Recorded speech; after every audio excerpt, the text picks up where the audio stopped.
Friends, आज की short analysis में हम डिस्कस करेंगे गुजरात फ्लोरोकेमिकल स्टॉक के ऊपर। और दोस्तों, ये स्टॉक के अंदर हमने बहुत सारे अपसाइड के बड़े बड़े टारगेट अचीव करे हैं। अभी जो रीसेंट फॉल आया उसके पहले हमने ये स्टॉक के अंदर बाई साइड की एनालिसिस करी थी और हमारे बड़े बड़े टारगेट हिट हुए। आप ये चार्ट पे जो बड़ी बड़ी कैंडल्स देख रहे हो, ये सारे हमने वेल इन एडवांस प्रेडिक्ट करके अपसाइड मोमेंटम कैप्चर किया था।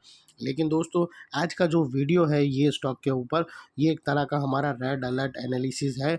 अगर किसी को ये स्टॉक को बाय करना हो तो वो अपने एडवाइज़र को पूछकर वेट कर सकता है, बिकॉज़ दोस्तों ये स्टॉक के अंदर मल्टीपल नेगेटिव फैक्टर्स एक साथ ब्रेकडाउन होने की तैयारी में है। एक बार कंफर्मली ब्रेकडाउन हो गए, फिर ये स्टॉक के अंदर डीप डाउनसाइड करेक्शन आएगी।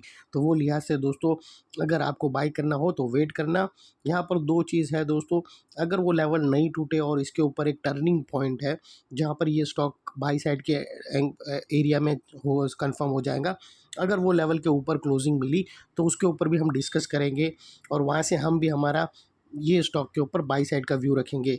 लेकिन दोस्तों, ज़्यादातर अगर आप देखो तो जो हिसाब से नेगेटिव फैक्टर्स यहाँ पर मिले हैं वो सारे फ़िलहाल अभी इसको डाउन साइड की तरफ ज़्यादा पुल कर रहे हैं। तो अकॉर्डिंगली हम हमारा जो भी व्यू है फ़िलहाल अभी नेगेटिव की तरफ रखेंगे। करंटली जो भी सिचुएशन इसके अंदर बने हैं वो मोर दोस्तों नेगेटिव की तरफ बने हैं। और दोस्तों, अगर आप देखो तो यहाँ पर एक अपर स्लोपिंग पैरेलल चैनल थी। जब तक स्टॉक ये अपर स्लोपिंग पैरेलल चैनल में था, स्टॉक के अंदर हायर हाइज मेंटेन था और यहाँ पर दोस्तों बैक टू बैक अपसाइड में मोमेंटम बना रहा और लोगों के जम की नोट बनी, उसमें से हम भी थे दोस्तों। दो फ्रेंड्स, अगर आप देखो तो फर्स्ट हायर राइज यहाँ रजिस्टर हुआ, सेकंड हायर राइज यहाँ रजिस्टर हुआ, थर्ड हायर राइज यहाँ रजिस्टर हुआ। और जैसे ही दोस्तों ये upper sloping parallel channel down side में ब्रेकडाउन हुई, फर्स्ट टाइम इसने लोअर लोज थ्रेट किया क्लोजिंग बेसिस पे, जो हमें कंफर्म करता है कि स्टॉक ऑफिशियली करेक्शन के अंदर एंटर हो चुका है। यहाँ पर हमें दो नेगेटिव सिग्नल एक साथ मिली फ्रेंड्स। पहले तो इसने अपर स्लोपिंग पैरेलल चैनल जो एक इम्पॉर्टेंट सपोर्ट बनकर खड़ी थी उसको डाउन साइड में ब्रेकडाउन हुआ और जैसे ही ये चैनल डाउन साइड में ब्रेकडाउन हुई, इसके अंदर जो upside momentum upside rally maintain थी वहाँ पर अल्टीमेटली ब्रेक लग गई। और सेकेंडली, इसके अंदर जो हायर हाइज थे वो लोअर लोज पे शिफ्ट हो गए क्लोजिंग बेसिस पे, जो हमें कंफर्म करता है कि स्टॉक ऑफिशियली करेक्शन के अंदर एंटर हो चुका है। बाय साइड पे तो उसको देखना भी पाप है, अनलेस ये प्रूफ नहीं करे कि मैं सही में बाई साइड का कैंडिडेट हूँ, तब तक हम इसको नज़र में भी नहीं रख सकते। और दोस्तों, बात कर लेते हैं यहाँ पर डाइवर्शन का। तो दोस्तों, यहाँ पर अगर आप देखो तो डाइवर्शन भी हमें नेगेटिव डाइवर्शन मिला है। आप RSI डालकर चेक करो या फिर MACD डालकर चेक करो, दोनों में दोस्तों नेगेटिव डाइवर्शन क्लियरली मिलता है। MACD से देखो तो दोस्तों यहाँ पर हमें क्लियरली नेगेटिव डाइवर्शन मिलता है ये दो पीक के बीच दौरान। और उसी तरह से उसी तरह से दोस्तों, अगर आप RSI भी डालकर चेक करो तो यहाँ पर हमें RSI के थ्रू भी नेगेटिव डाइवर्शन क्लियरली विटनेस होते मिलता है। ये हायर पिक्स, ये लोअर पिक्स, ये डाइवर्शन हमें मिला। लेकिन दोस्तों, फिर बात कर लेते हैं दोस्तों यहाँ पर फोर्थ चीज़, और वो है दोस्तों चार्ट पैटर्न। तो दोस्तों, अगर आप देखो तो यहाँ पर हमें एक हेड एंड शोल्डर पैटर्न जैसा फॉर्मेशन मिलता है।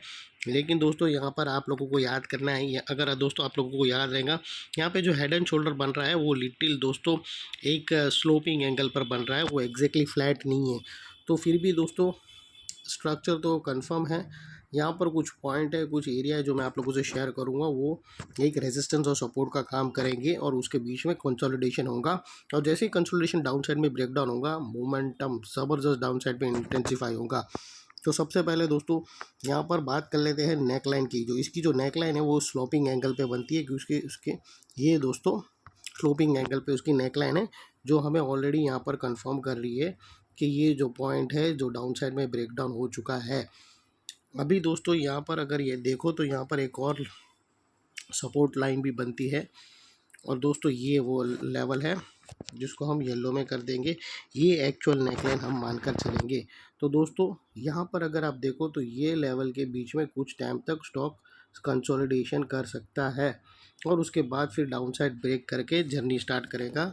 और ये जो लेवल है वो ये शोल्डर के पास से निकल कर आता है। तो दोस्तों याद रखना, यहाँ पर डबल नेकलाइन वाली स्ट्रेटेजी है, क्योंकि हम यहाँ पर फॉल्स ब्रेकआउट के ट्रैप पे नहीं आ जाएं, इसीलिए तो दोस्तों हमें वेट करना है ये दोनों नेकलाइन ब्रेकडाउन होने का।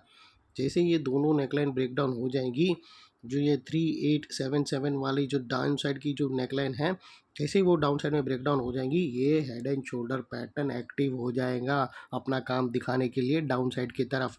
और उसके बाद दोस्तों जो फर्स्ट टारगेट डाउन साइड में निकल कर आता है वो तकरीबन सीधा 3188 यानी 3200 के आसपास, यानी ऑलमोस्ट अगर आप देखो तो 700 से 600 से 700 8 750 पॉइंट डाउन साइड। और यहाँ पर दोस्तों बीच में एक सपोर्ट है जिसको हम ब्लू में कर देते हैं। और दोस्तों यहाँ पर एक पॉसिबिलिटी है कि स्टॉक फिर से ये ब्रेक करके ये सपोर्ट के पास आवे। और जैसे बहुत सारे हमारे चार्ट एनालिसिस में हुए हैं कि जब भी पैटर्न ब्रेकडाउन होती है, नियरेस्ट सपोर्ट आता है, स्टॉक हमारे सपोर्ट को रिस्पेक्ट करता है और फिर वो नेकलाइन पे जाता है और नेकलाइन के पास कंसोलिडेशन करके फिर से डाउन साइड की तरफ आता है। तो ये एक पॉसिबिलिटी रहेगी। तो वो लिहाज से आप अपना माइंडसेट रेडी कर सकते हैं। अगर ऐसे छोटे छोटे बाउंस आ गए सपोर्ट के पास से, तो उसको ये मत मान लेना कि सब कुछ ठीक हो गया। और दोस्तों एक और चीज़, दोस्तों ये जो शोल्डर है उसका जो राइट पीक है, अगर इसके ऊपर क्लोजिंग मिलती है जिसको हम रेड में कर देंगे, अगर इन केस अगर ये स्टॉक ये राइट शोल्डर के टॉप पर क्लोजिंग दे देता है जो तकरीबन 4500 के आसपास का लेवल है, 4500 के ऊपर अगर क्लोजिंग मिलती है तो हमारा पॉइंट ऑफ व्यू ये स्टॉक की तरफ बाई साइड पे शिफ्ट हो जाएगा। और फिर हम दोस्तों इसके अंदर बाई एंगल्स देखेंगे और अप साइड में ट्रेड इसके बन सकते हैं।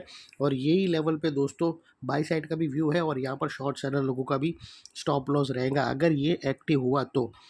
अगर ये नेकलाइन ब्रेकडाउन हुई और उसके बाद स्टॉप लॉस हिट हुआ तो शॉर्ट कवरिंग ज़बरदस्त आएंगी। अगर नेकलाइन ब्रेकडाउन नहीं हुआ और सीधा सीधा अप साइड में ब्रेकआउट किया तो नो डाउट अपसाइड बाय आएंगी, लेकिन शॉर्ट कवरिंग साथ में नहीं रहेंगी। यहाँ पर अगर पैटर्न को ब्रेक डाउन करके उसने फिर अपसाइड में किया तो फिर ज़बरदस्त शॉर्ट कवरिंग का भी सपोर्ट रहेगा बायर लोगों के साथ, क्योंकि वो शॉर्ट कवरिंग एक फोर्स बाय होता है। Forcefully buy short seller buy करना नहीं चाहता है, लेकिन अपनी पोजीशन कवर के लिए उसको बाय करना पड़ता है और वो एक बाइंग प्रेशर बनता है और उसके ऊपर जो ओरिजिनल बाइंग होती है वो भी, और दोनों चीज़ मिलकर एक डबल पावर क्रिएट करती है बाई साइड की तरफ। फिर ये स्टॉक अपसाइड में जा सकता है, लेकिन उसकी पॉसिबिलिटी फ़िलहाल अभी कम है। अगर सही में दम है तो स्टॉक प्रूफ करके बताएगा 4500 के ऊपर क्लोजिंग करके। और दोस्तों यहाँ पर भी याद रखना, जैसे ये दोनों नेकलाइन डाउन साइड में ब्रेकडाउन होगी तो फिर ये वाला एरिया बहुत ही इंपॉर्टेंट एरिया बनकर खड़ा रहेगा, क्योंकि दोस्तों अगर आप देखो तो मल्टीपल नेगेटिव फैक्टर्स यहाँ पर ब्रेकडाउन होते हुए हमें मिलेंगे। फर्स्ट ऑफ ऑल अगर आप देखो तो हमें upper sloping parallel channel down side में ब्रेकडाउन होते हुए मिली, हायर हाइज हमें लोअर लोज में शिफ्ट होते हुए मिले, नेगेटिव डाइवर्शन RSI और MACD के थ्रू दोनों के थ्रू मिला। और दोस्तों यहाँ पे हमें negative chart pattern head and shoulder pattern मिली है, ब्रेकडाउन का वेट है। जैसे ही ब्रेकडाउन कंफर्म हो जाएगा तो फिर ये लेवल जो अभी तक एक स्ट्रॉन्ग सपोर्ट है वो दोनों ब्रेकडाउन होने के बाद ये स्ट्रॉन्ग रेजिस्टेंस बनकर खड़ा रहेगा।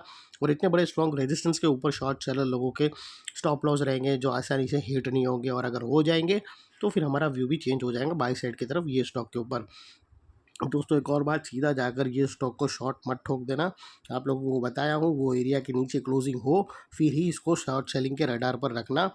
और अगर आपको रीटेस्ट एंट्री मिले ये स्टॉक के ऊपर और वहाँ से दोस्तों नेगेटिव कैंडलस्टिक पैटर्न मिले और या फिर कुछ छोटी सी रेंज मिले जब ये स्टॉक नेकलाइन को रीटेस्ट करने आवे और फिर वो रेंज डाउन साइड में ब्रेक डाउन हो गए, तो वहाँ से भी अगर आप शॉर्ट करते हो अपने एडवाइज़र को पूछकर तो वहाँ से भी आपको रिस्क टू रिवॉर्ड रेशियो बहुत ही ज़्यादा फेवरेबल मिल सकते हैं।